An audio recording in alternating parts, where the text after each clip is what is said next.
Halo, Assalamualaikum warahmatullahi wabarakatuh. Perkenalkan, nama saya Atay Raisa Insira dengan NIM akhir 29. Kalau saya Ferry Zakri Ramadan dengan NIM akhir yaitu 71. Pada video yang mau kami buat ini akan mempresentasikan hasil kegiatan praktikum kami, yaitu tentang simulasi rangkaian menyalah dan juga filter tegangan menggunakan software Proteus. Baiklah teman-teman, jadi latar belakang tentang simulasi rangkaian Proteus kami yakni dalam sistem elektronika dan jaringan perangkat, khususnya pada perangkat IoT, dibutuhkan sumber tegangan DC yang sangat stabil, namun pada umumnya sumber listrik yang tersedia masih berupa tegangan AC. Oleh karena itu, diperlukan rangkaian yang mampu mengarahkan tegangan AC menjadi DC dan menstabilkan agar dapat digunakan oleh perangkat elektronik yang biasa kita gunakan di dalam rumah. Ada pula dasar teori tentang rangkaian ini terdiri dari beberapa komponen, yaitu sumber AC atau V-sine yang menghasilkan tegangan bolak-balik, kemudian induktor berfungsi untuk meredam lonjakan arus, ada pula dioda digunakan sebagai penyearah yaitu mengubah arus AC dan DC, ada juga kapasitor berfungsi sebagai filter untuk mengurangi ripple tegangan, resistor berfungsi sebagai pembatas arus, kemudian ada LED digunakan sebagai indikator adanya tegangan keluaran. Teknologi RFEH banyak digunakan pada perangkat berdaya rendah seperti sensor IoT, wearable device, dan sistem monitoring tanpa baterai.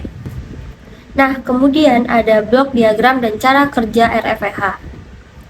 Secara umum, sistem RFEH ini terdiri dari beberapa blok utama, yaitu ada sumber RF, kemudian ada matching network, kemudian ada penyearah, selanjutnya ada filter dan penyimpan energi, dan ada beban tentunya. Oke, baiklah, di sini saya akan menjelaskan rumusan dan juga alasan kenapa kami memilih komponen tersebut. Yang pertama itu dioda atau BAT54. Alasan kami memilihnya itu karena tegangan forward rendah, kisaran kurang lebih 0,2 sampai 0,3 volt, dan juga cocok untuk sinyal RF berdaya kecil. Prinsip kerjanya itu energi RF memiliki tegangan kecil sehingga dibutuhkan dioda dengan rugi tegangan minimal agar proses penyearahnya tetap lebih efektif. Dan yang kedua itu ada kapasitor. Salah satu fungsinya itu ada penyimpan energi dan juga mengurangi replay tegangan. Rumus dasarnya itu C sama dengan I per F dikali delta V. Jadi I itu ada arus beban, F itu frekuensi sinyal, dan delta V itu ada replay tegangan yang diizinkan. Alasan kami menggunakan 100 mikrofarad itu nilainya cukup besar untuk menyimpan energi RF yang kecil dan juga umum digunakan pada sistem low power. Yang ketiga itu ada resistor. Fungsinya itu membatasi arus ke LED dan menyesuaikan konsumsi daya beban. Rumus resistor LED itu ada R sama dengan V out dikurang V LED per I LED. Jadi tegangan output, contohnya itu kayak tegangan output 3 V, tegangan LED itu LED merahnya itu 2 V, dan arus LED-nya itu 10 mA. Jadi R sama dengan 3 dikurang 2 per 0,01, jadi hasilnya 100 ohm. Namun karena daya RF-nya itu sangat kecil, digunakan resistor 10 k ohm agar LED tetap menyala tanpa membebani rangkaian yang lain. Terus bebannya itu ada superkapasitor, baterai, atau juga LED. Superkapasitor itu cocok untuk menyimpan energi RF jangka pendek dan juga cepat diisi dan dilepas. Yang kedua itu ada baterai, digunakan jika energi ingin disimpan lebih lama. Biasanya dipadukan dengan sistem manajemen daya. Dan yang ketiga itu ada LED, digunakan sebagai indikator keberhasilan sistem, mudah diamati secara visual, secara kasat mata gitu. Pada rangkaian yang kami buat ini, di aplikasi Proteus, tegangan AC itu berasal dari sumber, yaitu VSINE. Tegangan tersebut masuk ke indikator L1, kemudian melewati dioda D1 dan juga D2 yang berfungsi sebagai penyarahnya. Setelah disearahkan, tegangan masuk ke kapasitor yaitu pada C1, C2, C3, dan juga C4 yang berfungsi sebagai filter selanjutnya. Tegangan keluar dialirkan ke LED.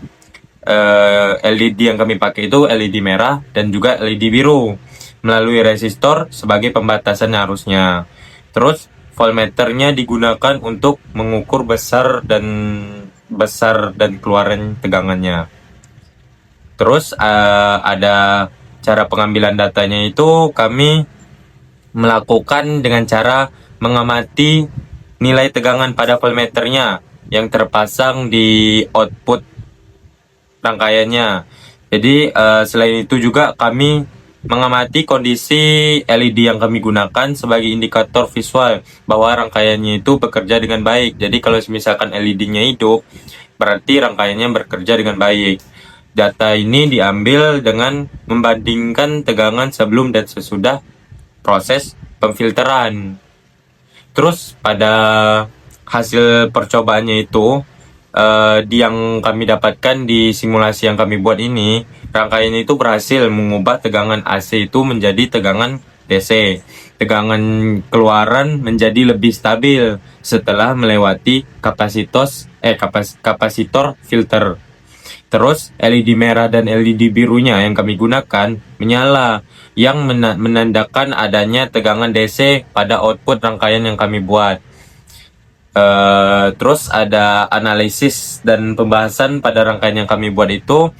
Dioda yang ada pada sebuah rangkaian yang kami buat itu tujuannya itu berfungsi dengan baik sebagai penyarah. Kapasitor sangat berpengaruh dalam meratakan tegangan dan mengurangi replay. Jadi resistor itu berhasil membatasi arus sehingga LED yang kami gunakan itu, dua LED yang kami gunakan itu tidak rusak, jadi bekerja dengan baik. Dari hasil yang kami dapatkan ini, saya sama kelompok menyimpulkan bahwa rangkaian yang dapat digunakan sebagai catu daya DC sederhana. Kesimpulannya itu RF, energi harvesting, merupakan solusi pemanfaatan energi RF di lingkungan menjadi energi listrik dengan pemilihan komponen seperti dioda, kapasitor besar, dan beban berdaya rendah. Sistem RFEH dapat bekerja secara efektif meskipun energi yang dihasilkan itu sangat kecil.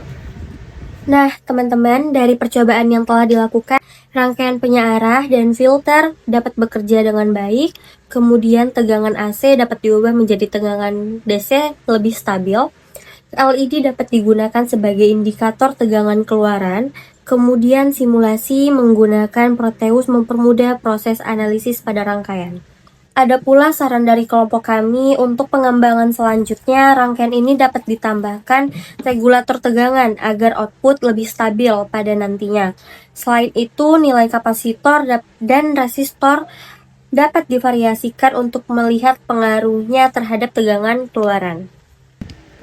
Baiklah, mungkin sedikit itu saja yang dapat kami sampaikan dari hasil presentasi kami, yaitu tentang mengenai simulasi rangkaian penyarah dan filter. Terima kasih telah menonton. Wassalamualaikum warahmatullahi wabarakatuh.